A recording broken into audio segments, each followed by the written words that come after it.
The next question from Aya Hussein, Egypt. Many Christians allege that Sheikh Ahmed Didat got a disease that affected his tongue because he lied about the gospel. Such allegations make me really upset. Kindly advise how to respond to such claim. To tell you that Sheikh Didat, it is wrong to say disease affecting the tongue. Sheikh Didat, may Allah grant him Jannah, Rahimullah, may Allah have mercy on him. He had a stroke in 1996 and he was paralyzed from below the face downwards. He was paralyzed, he could not move. To say that Allah gave this as a punishment because he spoke against the gospel or he lied against the gospel is not true. And as I mentioned in my earlier answer, that any calamity or any disease, it may either be a punishment or it may be a test. How do you realize that whether any calamity is a test or a punishment? If the person is on the straight path, then that calamity is a test. And Allah wants to test that servant of his, that if I increase the calamity, will the person yet have faith in me or not? And if the person, even after a calamity befalls him or her, yet the faith is strong, then Allah subhanahu wa ta'ala gives a higher reward and Allah will grant him a higher status in Jannah. So Allah tests his servant.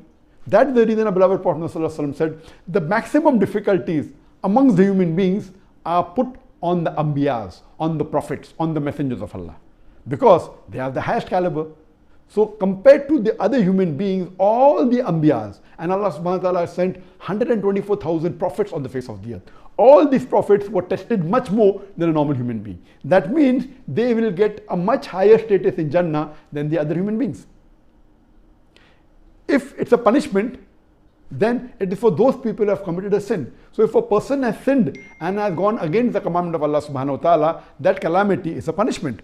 And you come to know that in the punishment the person suffers. Whereas in a person, if it's a test, the person who's on the straight path, his iman increases.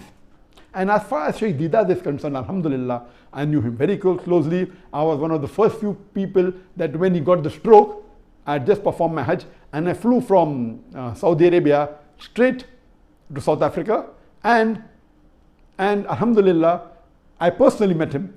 Even though he had the stroke, even though he could not move, he could not speak, he used to converse through the blinking of his eyes.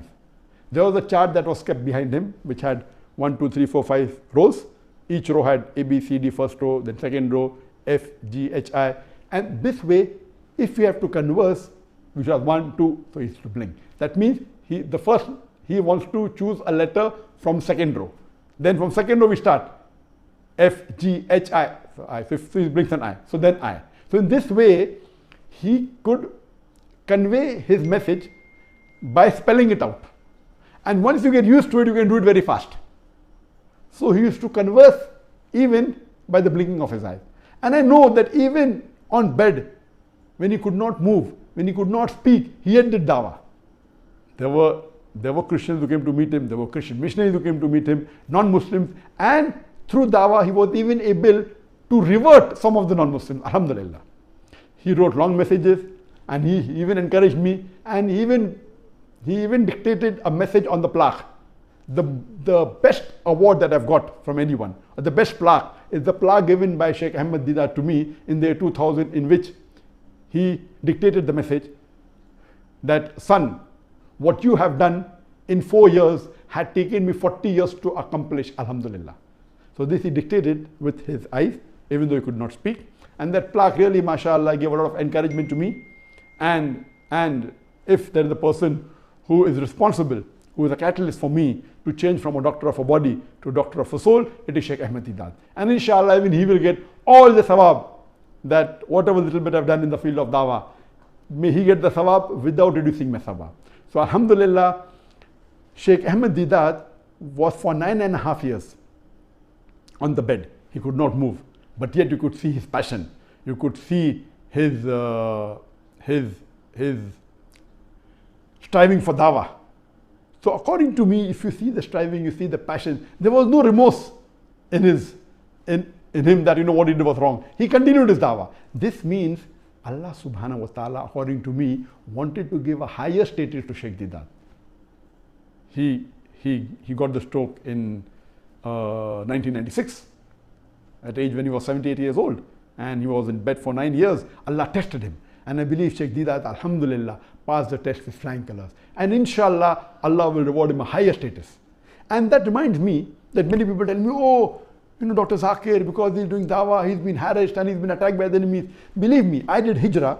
I left my home country, my home city, that's Bombay, left India and came to Malaysia. And believe me, Allah subhanahu wa ta'ala supported me immensely. If I have to think, I can point out 10,000 difficulties. But if I have to contemplate on the mercy of Allah, I can think of millions of things that Allah has blessed me. So depending upon whether you're an optimist or a pessimist, and believe me, I'm very happy.